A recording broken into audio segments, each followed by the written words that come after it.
Another characteristic of people with resilience is they know how to manage strong emotions.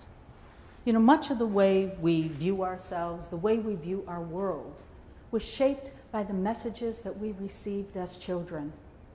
And if a child is humiliated by a teacher or a parent or a bully, they carry that energy in the body and they perseverate on it, allowing that emotion and that hurt to linger and fester until it becomes a benchmark for the way they deal with others and with failure and with criticism. And those repeated reactions and negative responses, they strengthen those neural pathways. And it shapes their attitude and their settled way of thinking about people. And it also shapes their behavior. We do not have to get caught up in living with the type of messages that we received. We really can change that. Now, I want to go back to that woman I told you about a few moments ago. When we were talking in that program about the attitude of confidence, I asked everybody, who here has good confidence? Well, not surprisingly, her hand shot up in the air and she was waving it, and all her colleagues were like rolling their eyes and nodded, and someone said, yeah, that one, she's got confidence to beat the band.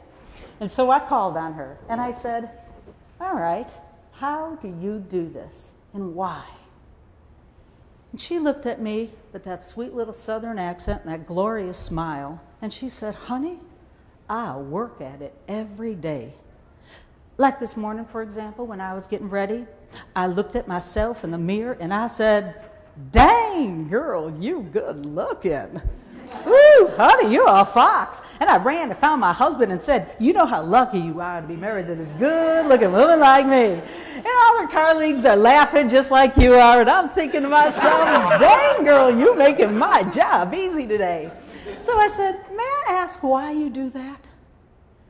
And her answer was just so simple.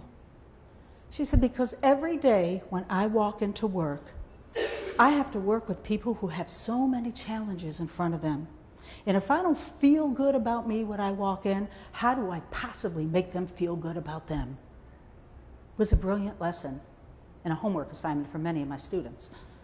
So I implore you, tomorrow morning, when you have a few minutes of privacy in your bathrooms, I want you to take a good look at yourself in the mirror and look at yourself in the eyes. Don't look at the roots, don't look at the wrinkles, don't look at what grew on your face overnight. Take a look at yourself in the eyes, and I want you to tell yourself one good thing about you. Anne, what would you say? Something about your self-worth. You're smart. Lori Ann, what would you say? You're a great speaker. Joanne, how about you? Oh, so, Janet, you're passionate. What would you say? Hard worker. Joanne? I'll call you Janet now, just even the score.